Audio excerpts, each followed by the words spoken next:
To the Sunday celebration at Unity of Sacramento. So glad you're here today. You know, we are a practical We are practical. Trust me on that. We're a positive path for spiritual living, and we're proud affiliates of Unity Worldwide Ministries, the Association for Global New Thought, and the Association of Agape Communities. How about that? Now, whether this is the first time you've been here, you come occasionally, or this is your first time, or you've been here a long time, no matter who you are, or where you're from, who you love, or how you vote, when you are here, you are home. And that includes our live streamers. Let's welcome our live streamers today. Good morning, good morning.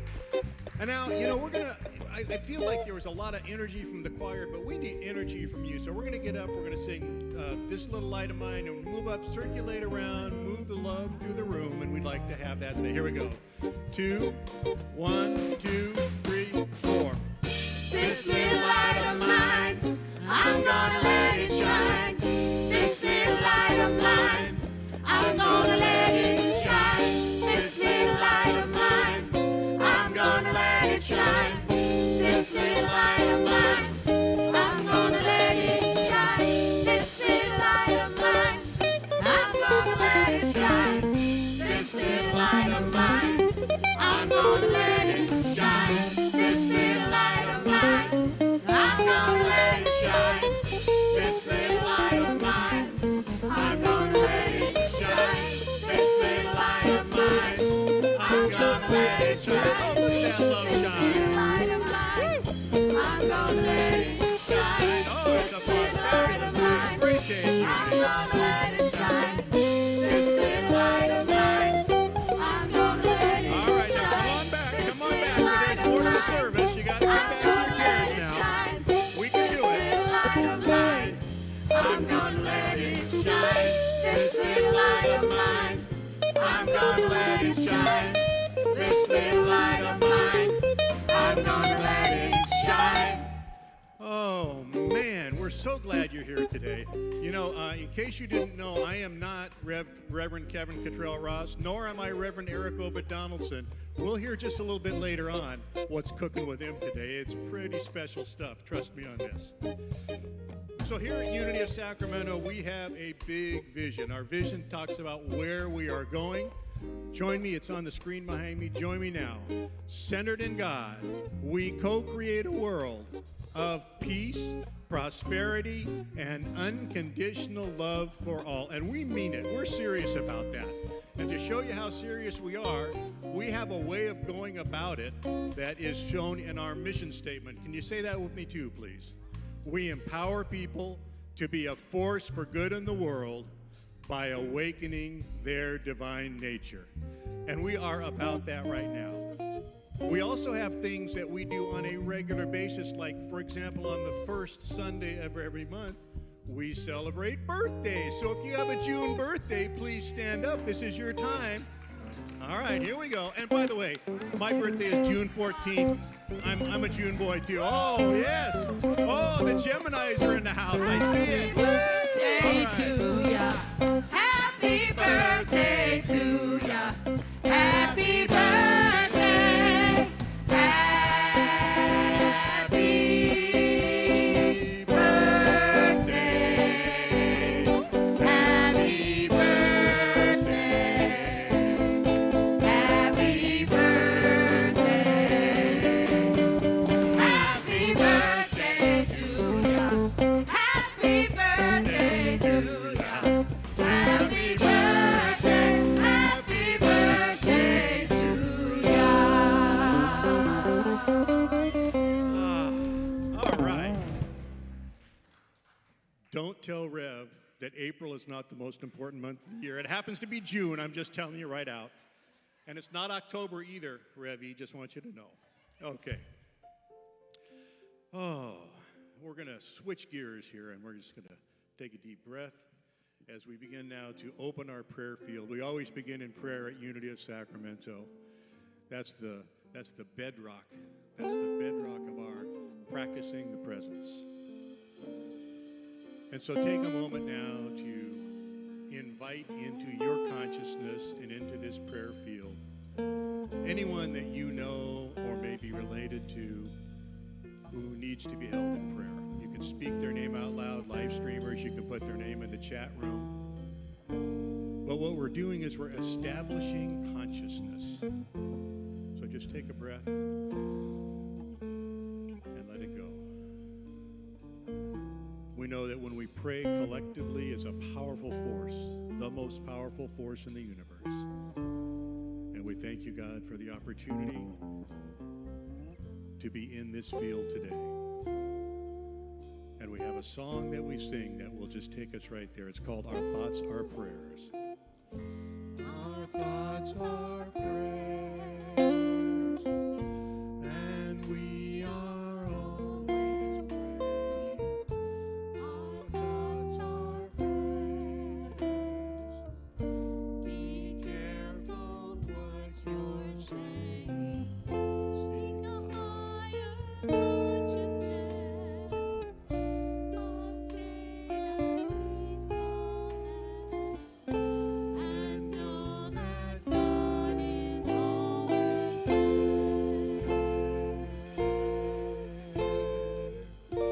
And every thought becomes a prayer. And so as we continue through the service, we hold the field open. If someone comes to mind who you didn't think of right off the bat, bring them into the consciousness, speak their name. It's a wonderful way. It's a wonderful way to demonstrate how much we love to include that unity of Sacramento. And to help us along that way, we'll now have a centering moment, our breathing space meditation by our very own David Cook.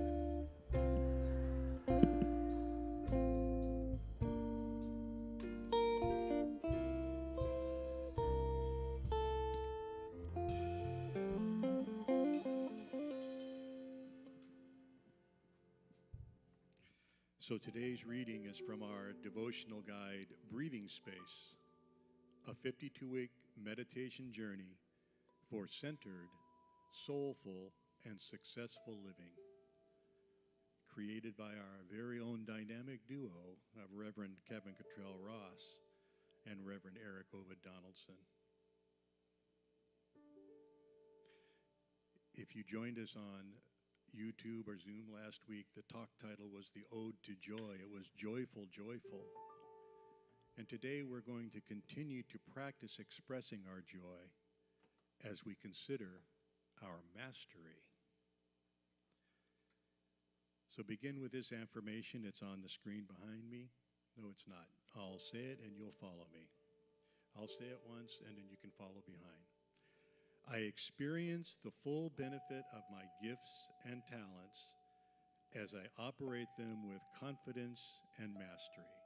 Together, I experience the full benefit of my gifts and talents as I operate them with confidence and mastery. I experience the full benefit of my gifts and talents as I operate them with confidence and mastery.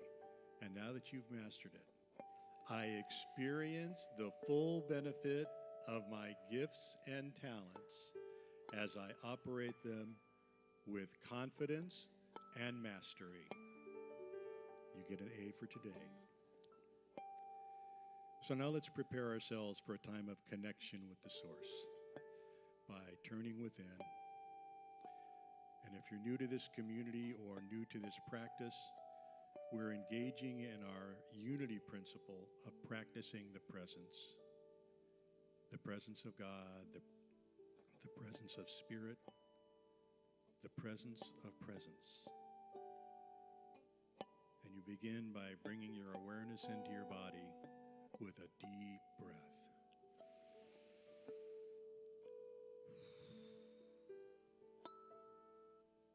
And you're going to breathe in again and then let it go with a ah.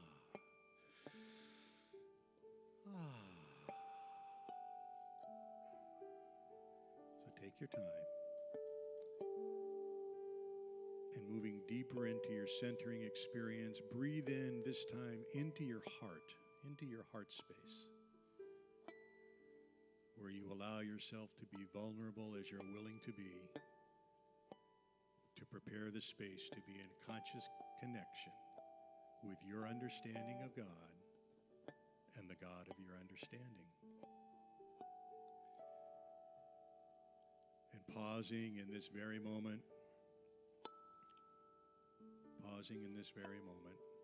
to witness what it means to be courageously curious as you listen to today's reading. And it begins with a quote from the classic poem Invictus by William Ernest Henley. He says, "It matters not how straight the gate, how charged with punishments the scroll. I am the master of my fate. I am the captain of my soul."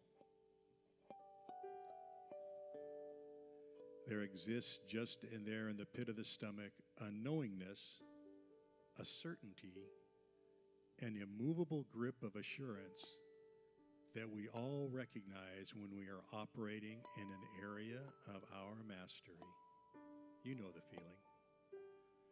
Whether it be the grandmother in the kitchen making her famous peach cobbler, or the doctor in the operating room leading life-saving surgery, or the musical director of a Broadway play or a Unity of Sacramento choir waving her hands conducting the orchestra, or the Olympic figure skater entertaining the world with death-defying feats. Or how about the server at the busy restaurant wowing customers with exceptional hospitality? Mastery is a dance of collaboration that fuses our gifts, skills, and talents with passion, preparation, discipline, and that mystical moment in time. As we tap into the deep dimensions of ourselves that unlock our artistry, creativity, ingenuity, and our inner genius, we employ these gifts in service to the world. We have permission to shine. So now, as we prepare to enter the silence, consider this week's reflection question. What is your zone of mastery? And what part of the world shines more brightly because of it? And now listening in the silence.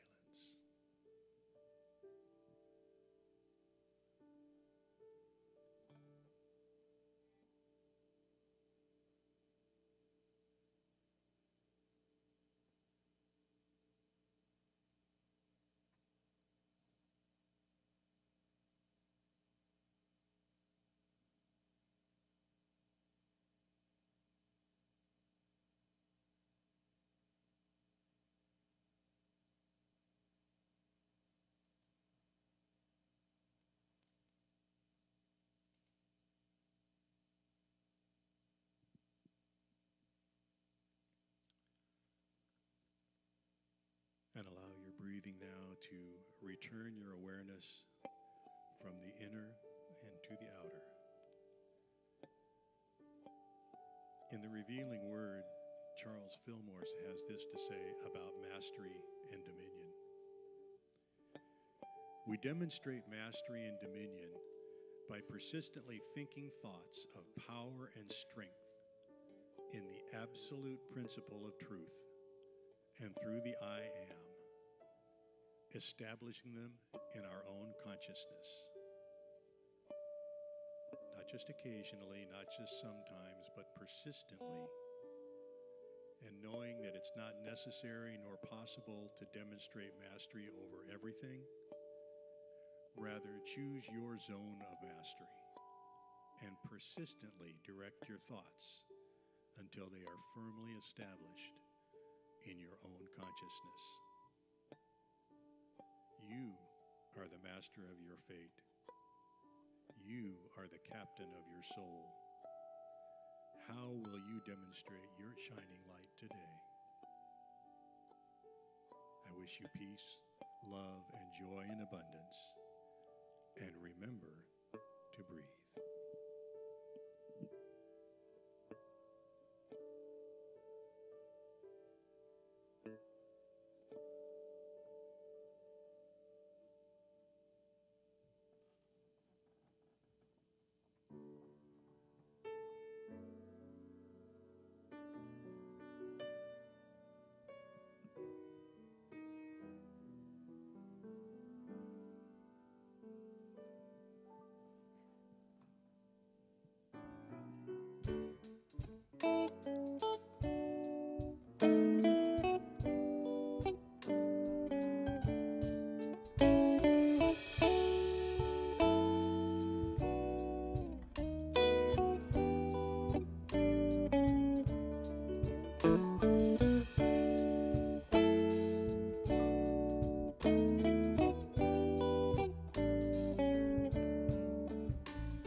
Command, yeah.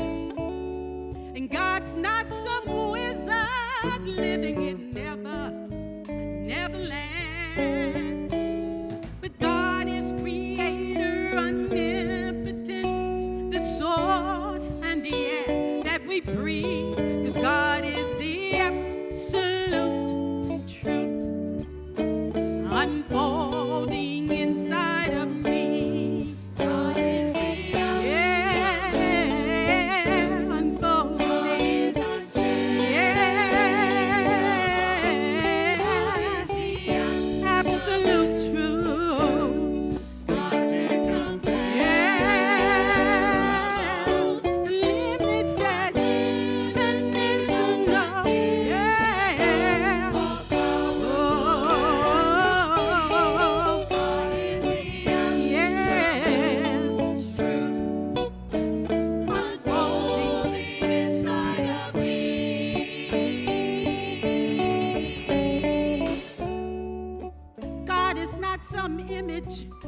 With long hair, a beard and blue eyes, no.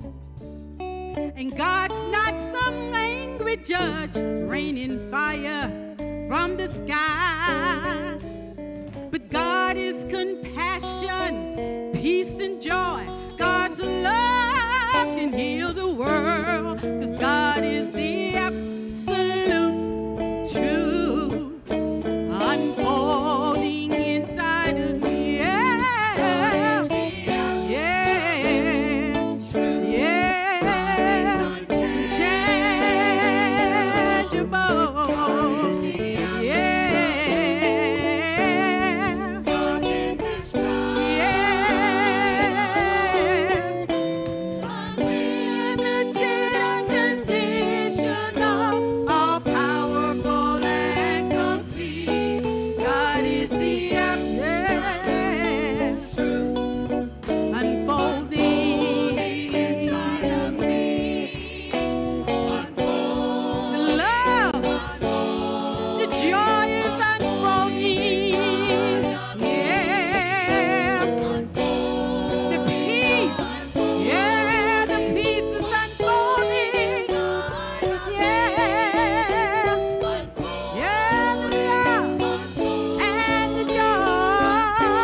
Expressions of Unity Choir. Awesome. Under the direction of Redalia Kilson. Thank you, Redalia. Chakra, the fellows are on fire today. Chet, thank you for your musical direction. And in case you didn't catch it, that was a song written by Reverend Charles Cooper, especially for Ida Overton. Thank you, Charles. Thank you, Ida. Now, I told you a little earlier today that we will let you know what's happening with the Revs. We have a little video to tell you about that.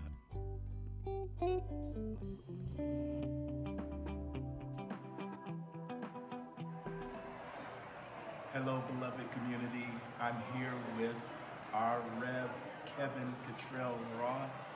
As you can see, he is in his regalia as he has recently completed his studies at Harvard Divinity School. Congratulations. Thank you, Brother Rev. Thank you, Brother Rev. Yes, just a few quick questions so that everybody is in the know. You've just spent the last 9 months in Cambridge, Massachusetts, and received your degree. What degree did you receive specifically? So I just received from Harvard Divinity School the Master of Religion and Public Life degree. And that particular degree program helps us to understand the power that religion has for either being a destructive force in our world or being a force for good in the world. And so it was an incredible program. And I was honored to be there, and I'm grateful for all the support from our spiritual community to help me cross that finish line. Very important step. Yes, and so exciting to see you walk that stage. I'm so glad you came. Rev E was there to be a good representative of our Unity of Sacramento community, and you know he's always there cheering me on and lifting me up. So thank you for coming and always being there. We love you, Rev, and just continue to represent Unity of Sacramento in such magnificent ways. But I really want to ask a question that's on everyone's minds. Okay, you're done. Now what? What's next? Well, what's next is a lot. First of all, once again, I want to acknowledge our spiritual community for all of the love and support that allowed me to engage in this very powerful program. And if I must say so myself, be a force for good at Harvard Divinity School and at Harvard University. I just want you to know that Harvard didn't want to let me go so fast. So just put it like that. And so we're in conversation about ways that we can make an impact at Harvard University on a continued basis. So I just want you to know that. That's good. It sounds like there's some collaboration in this. There's something happening, and we're in prayer about how we can build a bridge from Unity of Sacramento to Harvard University, because they like the work that we're doing. Fantastic. Yeah. Wow. But in the immediate future, I need some time with the family, and so the Ross family, Anita, and Angelina, and Camila, and Caden, and Sanchez, all of us need a little time to regroup. And so after the kids get out of school, we're going to get some time and do some family vacation and do some time, just reintegration as a family and get that time together. So we'll have some time there. And then you and I will do some important planning work that will help me to be brought up to speed on all that's been going on and really hear from you, as I've asked you to do, to get a pulse of what's happening in the community. So I'll get a chance to just kind of get reintegrated to the pulse and the speed of our community, and do some important planning, and then rejoin with all of you on July 14th. Is that correct? It's the 16th. July 16th, Sunday, July 16th, where we'll have our homecoming Sunday, and we'll get a chance to all celebrate together all of these various accomplishments, and just it'd be just good to be back in the on the soil, back home. So, Yeah, and we all miss you, Rev. I mean, people are coming up to me and saying, "Okay, is he going to be in church on Sunday?" I mean, they really are looking forward to seeing you and congratulating you and being with you. But I remember going to school years ago, and I had a lot of things in my dorm room that I had to bring back to the household. So I imagine you have some things that you have to bring cross country, and there are some things that there's a transition period that has to take place. That's exactly it. So I wasn't on vacation. I was in a very rigorous master program at Harvard University. And so I do need to regroup after that just to get myself together. And then we're here in Atlanta, Georgia, right now because I was a recipient of an honorary doctorate here in Atlanta, Georgia. And so it's been this sort of wave of celebration. But what I do know that I need from all of you is a little bit more time so that I can reconnect to my family, really shake off that very rigorous and demanding experience that I just came from, but reconnect with home a little bit.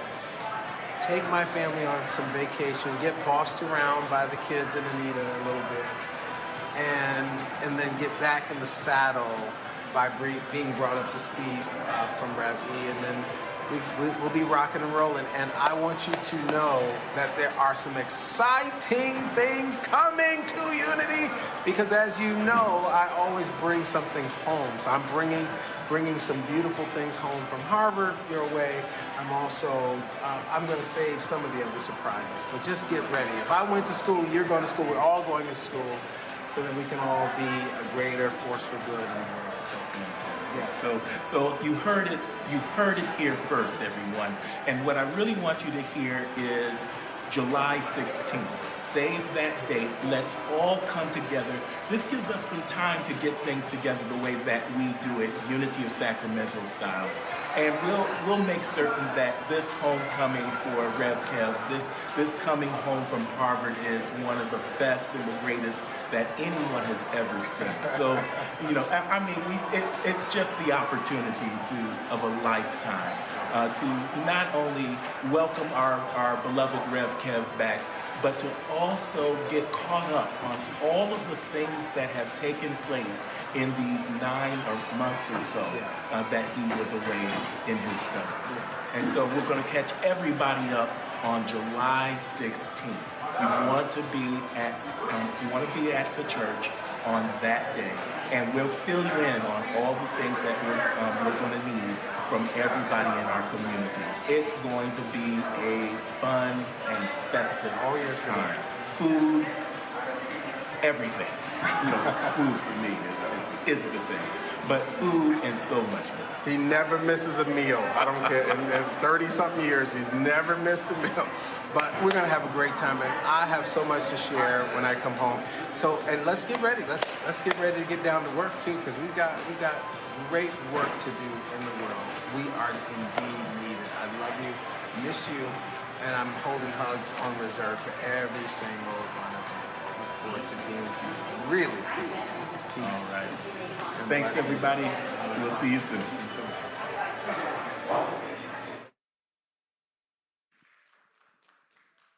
And now you know. All right. So the reason I wanted to come up here one more time is because I'd like to introduce our guest speaker today. And I realized when I was thinking about this that because of the unique position that this person holds, we maybe take her for granted sometimes, believe it or not, because we know her, right? We see her every week, and we know how important she is to this community. But I want to share with you what would be said if she were at an event not at Unity of Sacramento to people who have never heard of her before.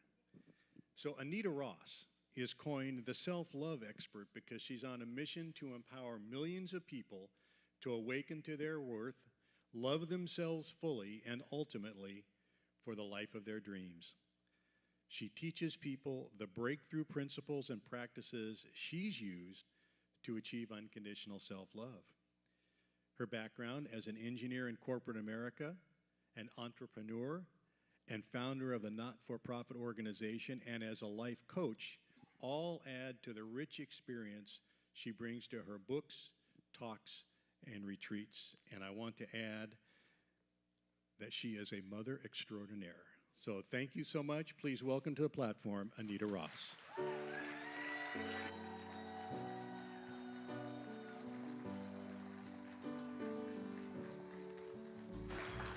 All right. Can you all hear me? Good morning, Unity of Sacramento. Give it up for Platform Assistant Extraordinaire, David Cook.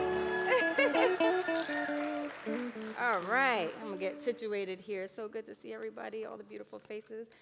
The choir is on fire today. Chakra's on fire. Chet, thank you for all that you do. Redalia, thank you for everything that you do. Give it up for them, everybody.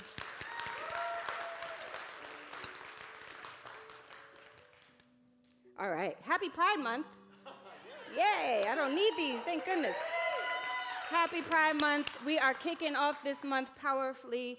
We have each Sunday we're gonna acknowledge a person in the movement, the LGBTQ plus movement. And I got to pick today's, who is one of my all-time favorite people, Ebony Harper.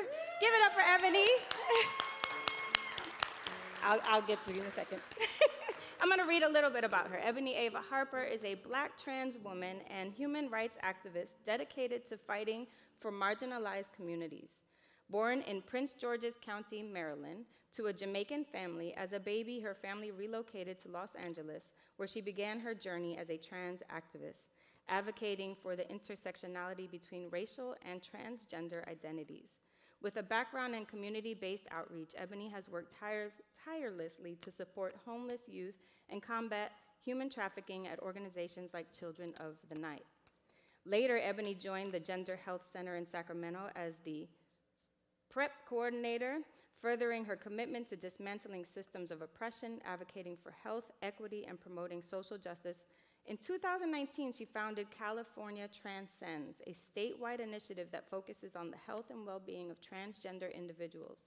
Ebony's impactful work has earned her recognition, including being the first trans person to host the state capitol tree lighting ceremony in 2019, and receiving the Stonewall for Freedoms Award. As an influential speaker and facilitator, Ebony has shared her expertise at the Global Alliance for Banking on Values Summit and contributed articles to publications like Forbes. Give it up. She has been featured on NBC and other media outlets, amplifying her message of equality and inclusivity. Additionally, Ebony serves on the board of the Transgender Law Center, contributing to the advancement of transgender rights. All that sounds amazing, but I just gotta tell you, she's the truth. Yes. She is one of the most powerful people that I know who is willing to literally put her body on the line for trans rights. Please give it up to one of my favorite people, Ebony Ava Harper.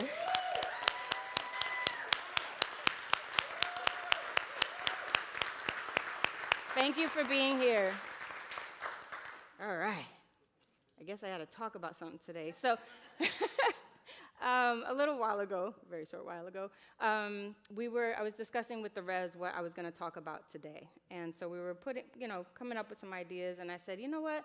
Turns out I was the first speaker in the Courage to Shine series at the beginning of this whole journey when Rev Kev left for Harvard. And I was like, well, why don't I talk about kind of the lessons I've learned, the challenges and triumphs over the past year.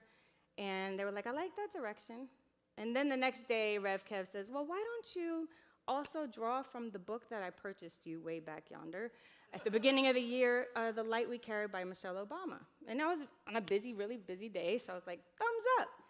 I was cracking up that he thought I could complete a book this year. I was like, okay. So all week, I literally was like, I'm at the dentist's office waiting, reading. I'm at award ceremonies in between awards. I'm like, and I got it done.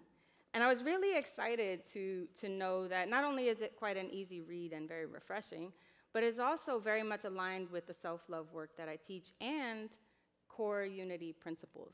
So I'm excited to share a little bit today. So today's talk is entitled The Light We Carry, Finding a Way Out of No Way, which certainly describes the moments throughout this year that I've had while Rev Kev is away. But I'm going to start with the broader worldly context and then drill down to aspects of my personal journey. So I like to call her First Lady Obama, so I'm just going to go with that. First Lady Obama is known for the saying, when they go low, we go high.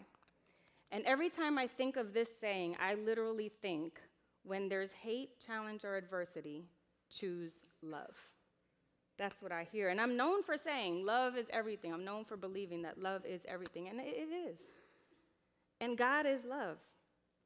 One thing that I know without a doubt is that God has been with me through my entire life journey, and that was no different this past year. Every time I have chosen love over anything else, like fear, doubt, desperation, worry, yeah, you name it, pick your poison, I become abundantly aware of the God in me, the God around me, and the God that enfolds me. The Revealing Word by Charles Fillmore says, love is the great harmonizer and healer. Whoever calls on God as Holy Spirit for healing is calling on divine love. Divine love will bring your own to you. It will adjust all misunderstandings and make your life and affairs healthy, happy, harmonious, and free. That is all true, and it sounds great. But it's not always easy to choose love. I'm going to read from page 274. Now I do need glasses, reading glasses. That's a thing that happened this year. Let's get it right here. All right, so she says, but wait, have you seen the world lately? How much worse can things get? After George Floyd died with a police officer's knee on his neck on a Minneapolis street corner in May 2020, people wrote me asking whether going high was really the correct response. After the Capitol building was marauded, after Republican officials continued to support false and undermining claims about our election, they wondered something similar. The provocations are endless. We've seen more than 1 million Americans die in a pandemic that highlights every disparity in our culture. The Taliban has banned girls going to school in Afghanistan. In the United States, our own leaders have moved to criminalize abortion while communities are routinely devastated by gun violence and hate crime. Trans rights, gay rights, voting rights, women's rights all remain under attack. And anytime there's another injustice, another round of brutality, another incident of failed leadership, corruption, or violation of rights, I get letters and emails that pose some form of this same question. Are we still supposed to go high? She says yes, and I say yes. But don't worry, she gives us lots of good guidance on how to do that. So first she says we are to decode fear. We are to remove the mystery out of it and dive deep into what's really underneath our fear. Most of the time it's the introduction of something new, or the introduction of some sort of change, or something that's like so big that we don't know whether we'll get through it. She talks about when her husband asked her about running for president. He told her if she said no, this whole thing gets shut down. And when Rev Kev was asking to leave for Harvard, it was a similar situation. At first, it just seemed really big and scary. I think I talked about that at another talk that I gave. But then I started doing the inner work. I started processing. I started saying things out loud that I could be scared of, like, what if we don't make it through? What if our relationship can't make it through this year? What if the kids don't understand why he went away? What if I can't do this? Then I started like, well, how do you sound? You certainly don't sound steeped in spiritual principle. You certainly don't sound steeped in the truth versus the facts, the appearances, right? And so after, Rev Deborah Johnson spoke, let's give it up for Rev Deborah. She was one of our Courage to Shine speakers. And she said, doubt is separation from what we know. So then I started thinking about, what do I know? I know that I want to support my husband's dreams. I know that we will always do what's best for our 3 children. And I know that I can do this. I'm that powerful, right? So people felt like it was a big ask for Rev Kev to say, can you hold it down here? And yeah, it was. But the thing that people also don't realize is that many years ago, when I wanted to venture off from engineering and then we found out we were pregnant, I really wanted to raise the children the way I really wanted to raise them since birth. And so he took on the role of supporting the family so I could do that and navigate my own purpose-filled career. So we do this for each other, and I just want to make sure that while it seems like a societal norm, the way we have it set up, it was an intentional agreement that he and I made. And it is evolving, of course, as they get older, the children get older. But we really both wanted to have a true home, and we really wanted to have dreamy, purpose-filled careers. If that ain't dreamy, I don't know what it is, right? Let's give it up for Rev Kev.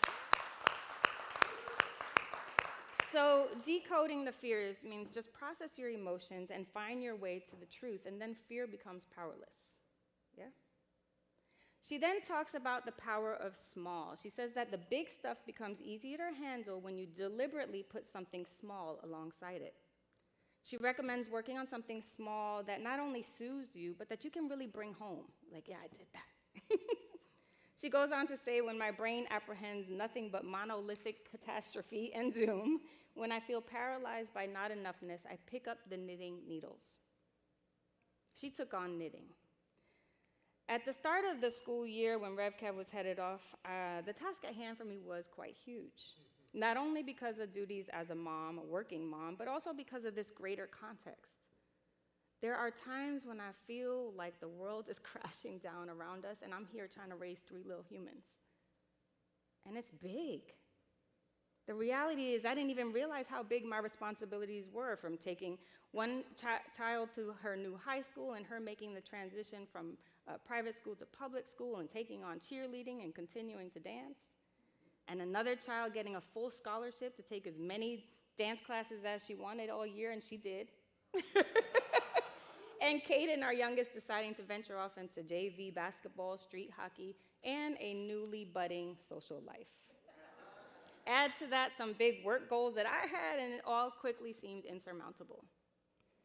So I've been putting in the inner work for many years. I talk to you all the time about how I work out, and I come to Unity, and I release a lot here, and I eat a lot of comfort food for balance, of course, and I have lots of call a friend lifelines. I have done that very many times. But this unprecedented set of circumstances called for something new. And now as I was reading about the power of small, I realized for me that was walking our dog, Sanchez. You see, at the beginning of the year, we were all trying to catch our bearings. We were like, how am I going to get this one over here and that one over there and be in 2 places at once and ensure that the children have healthy, thriving social lives, which I find particularly important post-pandemic, keep up with work goals, current contracts, and actually have something nourishing in their bodies. How am I going to do this? So walking the dog was like not even on our radar. He has his little doggy door, and we get to the walk if we get to the walk. And it wasn't until he had a little health challenge that we realized he needed more exercise.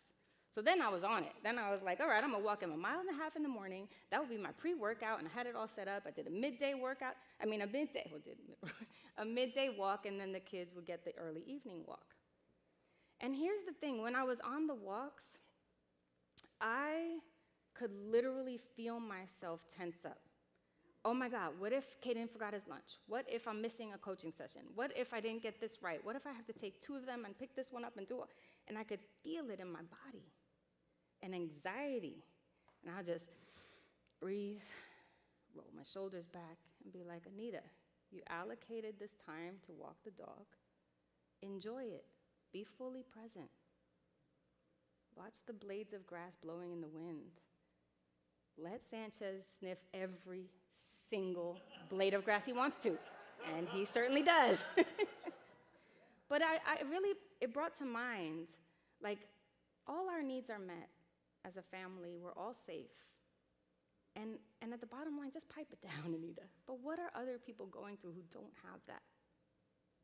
And it really just brought things in perspective. So while walking the dog might seem like no big deal, for me it was that small thing that I deliberately put alongside the big thing so that I could stay grounded in love. Next, Michelle Obama says to start kind. Now, here at Unity, we got that on lock. If you came in here without having a happy hello or even a hug, you came in through a side door that we don't know about. I think we've got kindness on lock here, right? We've got love on lock. But what she talks about in this chapter is she talks about a friend of hers husband who every morning looks in the mirror and says, "Hey, buddy." She's talking about self-love. She's talking about being kind to ourselves, extending love to ourselves. We are our highest bar setters and our harshest critics when we don't meet it. So I don't pretend to have gotten every decision right this year. I have had apologies to make to myself, apologies to my children to make, apologies to my husband, friends, and colleagues. But I've also forgiven myself. If I have had any negative thinking, I work on it immediately to release it. Because if I don't, it impedes me. And if I didn't and hadn't, there would have been no way to find a way through this year. First Lady Obama says to box out our inner critics and push our gladness to the forefront and give ourselves some speck of kindness each day, even when it's hard to. Along those lines, she talks about being seen. Rewriting the story of not mattering takes both courage and persistence. It's not something that you conquer in 1, 2, or even a dozen times. It takes work to get yourself out of other people's mirrors. Let me say that again because I think that's one of my favorite lines of the book. It takes work to get yourself out of other people's mirrors. It takes practice to keep the right messages in your head. And I say, yes, it does. It takes a lot of persistence and courage, both in the context of our own thoughts and beliefs about ourselves, but also in this greater context of society. She goes on to say, it is also helpful to acknowledge what makes this work so difficult. We are tasked with trying to rewrite our own script over layers and layers of already written ones. She's referring to the deep-rooted racism and discrimination that is deeply embedded in our society. One of the new projects that I worked on this year was a workshop series for men and for women, and then we had a co-ed. So we were doing these workshops for the men group, workshop for the women group, and then we did a co-ed session, which that was the most liveliest. We came back together because we were talking about intimate relationships and how self-love plays a role. But at one of the workshops in the men's group, I was talking about how important it is to share yourself authentically in intimate relationships, into me you see, right? So like for real, uninfluenced but by what I call less than messages. So he was grappling with this idea of being authentic and not being affected by these messages. He explained to us, after raising his hand, it was virtual, so I see the little hand raised. He explained to us that being a black man in America there's so many experiences that are so deep-rooted, he has trouble deciphering between what is influencing his self-concept and what is actually authentic. And who am I to take away his experience at all? So we went in. It was so powerful. He was so courageous. And his willingness to share his truth got everybody involved.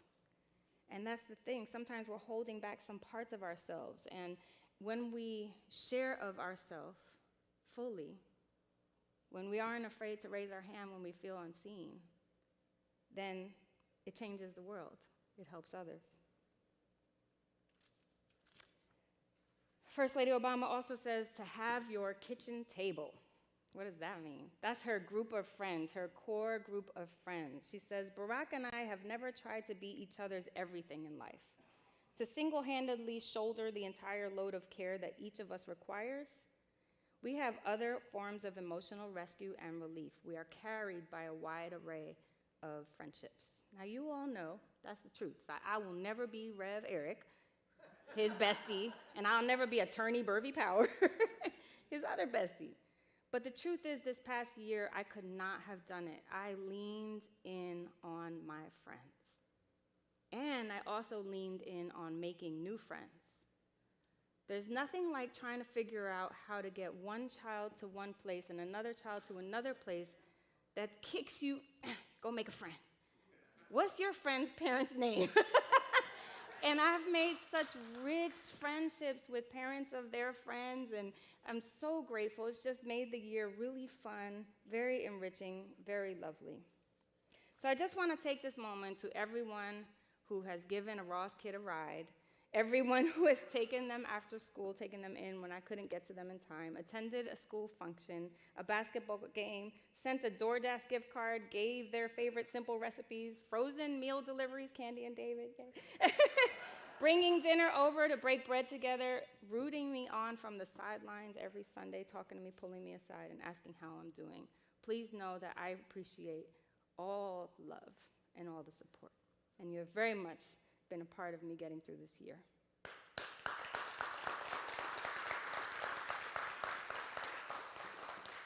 So she closes the book on a very powerful chapter called Be Aware of the Armor You Wear. Be aware of the armor you wear. She says, I know from experience that our armor can often serve us, but I also believe that in many instances it can be defeating, or at least exhausting, walking around wearing too much of it, being too defensive, too prepared for combat, and it'll slow you down. I hear from first ladies of churches all the time who are trying to strike the balance of how much they share of themselves and how much they wear their armor, right? How much they have that defense or how much they put on their outside appearance. My advice is always the same. Be authentic. It doesn't mean share everything. It actually just means draw from that deep place within you that's rooted in love.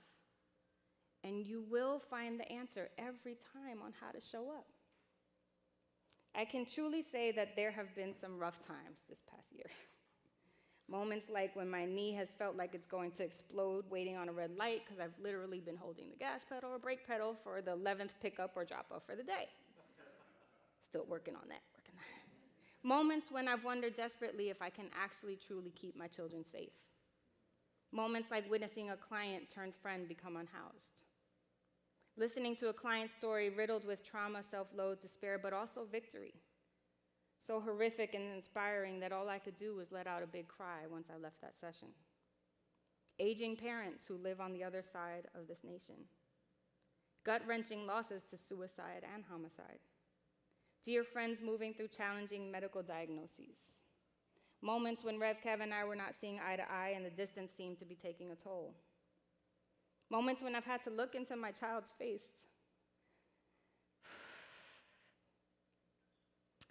Amongst the confusion of the world and the quasi-normalcy of our family situation and assure them that I see them, that they are loved unconditionally, and that everything will be okay despite appearances. Moments where no book I've read, no note I've taken, no quote I've written, no Instagram reel I've seen, no sermon I've heard, not one piece of academia was going to provide me with the answer to who do I get to be for my child so I can get through to them. It's been hard. And those who I've reached out to know that my armor has been down. But there's something that has really stood out for me through it all. There's been this inner peace that has kept me afloat. Deuteronomy chapter 31, verse 6 says, Be strong and courageous. Do not fear or be in dread of them, for it is the Lord your God who goes with you. He will not leave you nor forsake you. It's that intangible thing within us that opens us up and allows us to lean in deeply on love, that very love that strengthens us, the very love that fuels us. When the world is worlding, when life is lifing, and when children are teening. Suddenly, then the words come, the divine idea has come, the strength that has come to address any and all situations at hand arrives. Again, like the revealing word said, divine love will bring your own to you. It will adjust all misunderstandings and make your life and affairs healthy, happy, harmonious, and free. It has been a miraculous journey this year. And I'm always saying that it's not just about the results, it's also about the journey, but I sure do enjoy some extraordinary results. Like the smile on my husband's face when he graduated from Harvard. Every ceremony, there were lots of them, that we went to, he had this smile. It was different. It was different. It was beautiful. It made all of this so worth it. It's like Angelina receiving the Coach's Choice Future All-American and High GPA awards in cheer. Camila back there being promoted to point class, meeting one of her dance idols as she fitted her for her new point shoes and making it onto the competitive dance team. Kaden, who got gold honor roll all year round medal, student athlete of the year, most improved on the JV basketball team, and 4 other awards. And here's one of the most special ones as well. When I went to Boston, and I didn't know all the people who were going to come support Rev. And it turns out his goddaughter, who is like a longtime mentee of ours, I hadn't seen her in over 15 years. Her name is Chloe. And she came and she saw me, and we just hugged, and tears just immediately came down. And from that point, it's like we never like missed a beat. She was filling me in. She's married now. She's a lawyer now. And I'm like, it's so great. And then she went back to D.C. where she lives, and I checked in on her, and we're texting. And she says, also, kind of unrelated, but I wanted to say the kids are so great, and you're doing such a great job. It was empowering to see your agility, nimbleness, and communication style with them. You're a superwoman. So yes, there are times when we are abundantly aware of the light we carry, when someone acknowledges our shine, when we accomplish big things like Harvard degrees, awards, accomplishing our goals. But we're also shining our lights when we share our story, even when it's hard or painful. We're also shining our lights when we strike up a conversation with someone we don't know, when we get out of an abusive relationship or a toxic work environment, when we don't go back to drugs or alcohol, when we say no so that we can rest instead, when we ask for help, when we let out the big ugly cry. The light we carry is love. The way out of no way is love. So do the inner work it takes to choose love, because after all, love is love. Thank you.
Serve today, oh Lord, speak in ways that I will understand. Where you lead me, I will follow. Where you lead me, I will go. How can I serve today, sweet Spirit? How can I serve today, oh Lord, speak in ways that I will understand. Where you lead me, I will follow. Where you lead me, I will go. Who needs my love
Expressions of Unity Choir, everybody. Song by Ricky Byers. Once again for Chakra, under the direction of Chet Schwalik, Barry, Rob, Jeff. What a great group. What a fine day we're having today. Oh my goodness. And how about First Lady Anita, huh? Was that a powerful message today? Thank you so much for being here, Ebony. We appreciate that as well. So glad to have you here. Have you been served today? Have you gotten something out of today's messages? Well, we come to the time now where it's your opportunity. How can I give today, oh sweet Spirit? And this is how. Can we have the video, please? Visit our website at www.unityofsacramento.com. Right there at the top of the front page, you will see a donation button. Click there to visit our safe and secure push pay portal. Another easy way to give is through our Unity of Sacramento app. Download the app on your smartphone or tablet, and on the front page, look toward the bottom of the page for your giving heart, which will also take you to our push pay portal. You can also write us. Send your letters to Unity of Sacramento, 9249 Folsom Boulevard, Sacramento, California, 95826. And of course, you can always make your donation by using Venmo or Cash App, as seen on your screen. Hey, you know, that guy's got a pretty good voice. We should see about having him come on a regular basis. What do you think?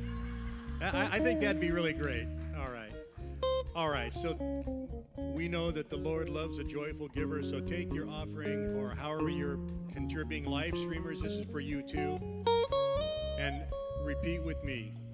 Divine love in and through me blesses and multiplies all that I am, all that I have, all that I give, and all that I receive.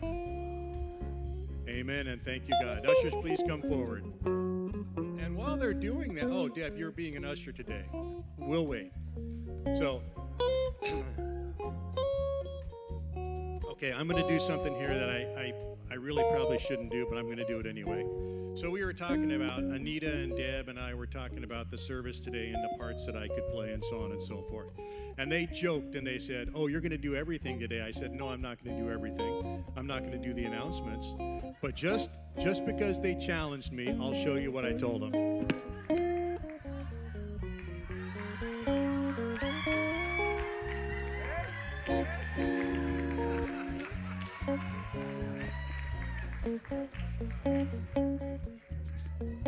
I know. And somewhere remotely, Revy and Rev Kev are saying, so what's the big deal, David? Happens every week. Anyway, thank you so much. I really appreciate it. You're welcome. Thank you. All right. So how about I think we should have a little more singing, because Deb's going to come do the announcements, but she's not quite finished yet, so thank you. You can join in. Where you lead me, I will go. Need my love today, sweet Spirit. You need my love today, oh Lord. Speak in ways that I will understand. Where you lead me, I will follow. Where you lead me, I will go. Wow. Can y'all do that every time I come up here? Good morning, everyone. Whew. So, before I get into the announcements, I just want to tell you how grateful I am for the folks who showed up yesterday for Hands-On Unity Day. Mark your calendars, first Saturday of every month. Truly, we can't keep this place up. We cannot get the special projects done without these wonderful souls that show up sometimes weekly, and for sure on Hands-On Unity Day, because it's always a really big day. And so it just means so much. I want to shout out a few folks, and once I'm done with the names, let's let them know how appreciated they are, and maybe shake their hand, give them a hug, give them an attaboy or something after service, okay? So yesterday, who showed up? Lonnie Seiler, Carla Ruiz, Deanna Kiger,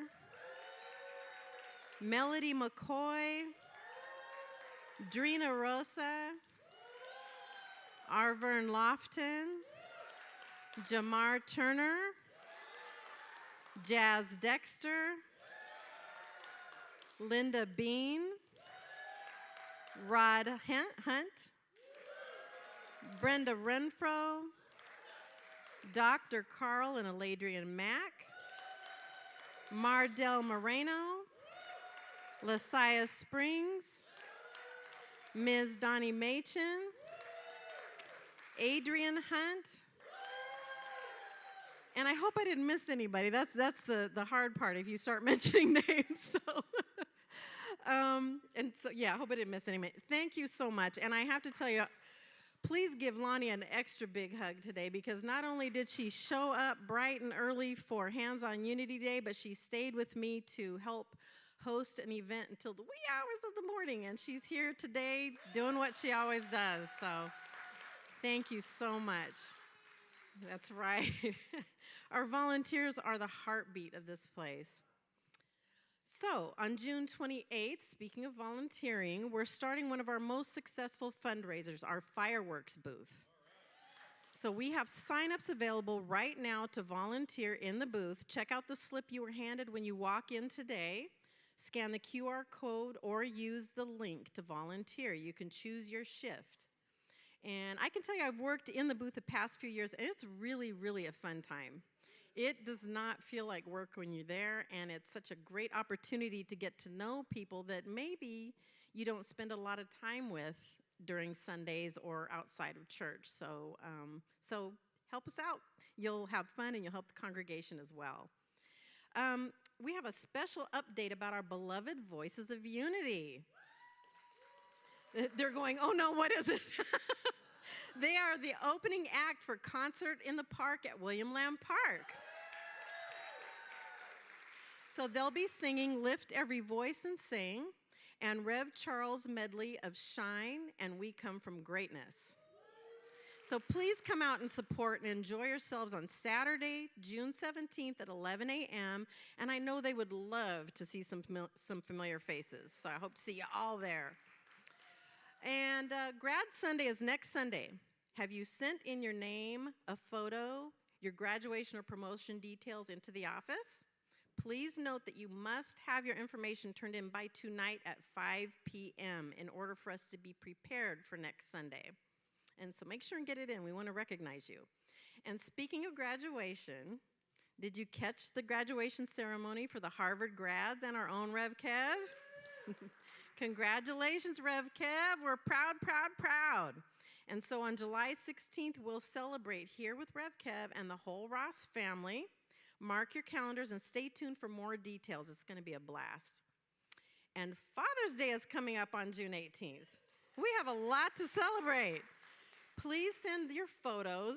We got a lot of sending in photos lately into the office by next Sunday so we can celebrate the special fathers and father figures in our lives.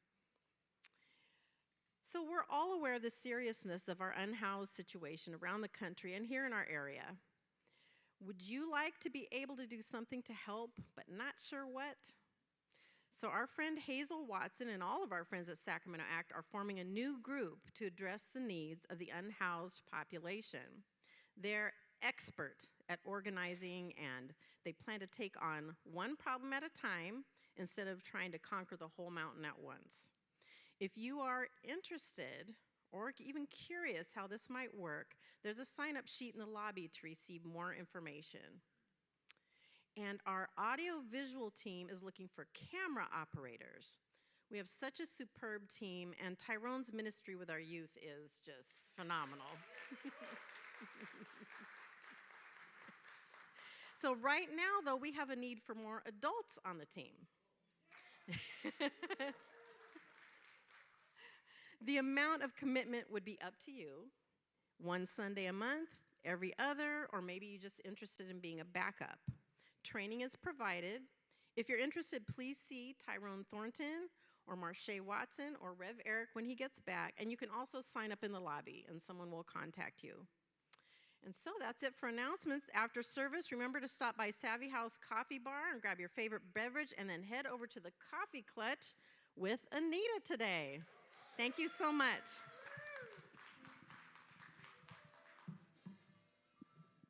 All right. No Savvy House today. Late breaking announcement from Lonnie, who's still here, by the way. She never went home. That's right. And how about a little appreciation for Deb? So, you know, Rev E and Rev Kev have been gone, and guess who's holding it all down this time? It is Deborah. Thank you so much, Deborah. We really appreciate it, and what we appreciate is that you're so cheerful and joyful about it. Yeah, don't talk. Yes, just like now. Right. All right. And so we come to the close of our service today. I hope you've had a great time. I hope you have something to take home today, a message to take home. And we would like to close with our benediction song, which is also a Rev Charles original.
There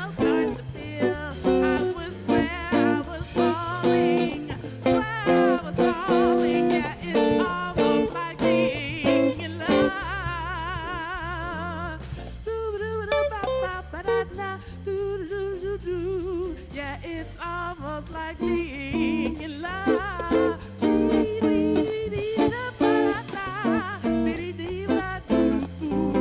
Yeah, it's almost like being in love. There's a music of life seems to be, yeah, like a bell ringing just for me.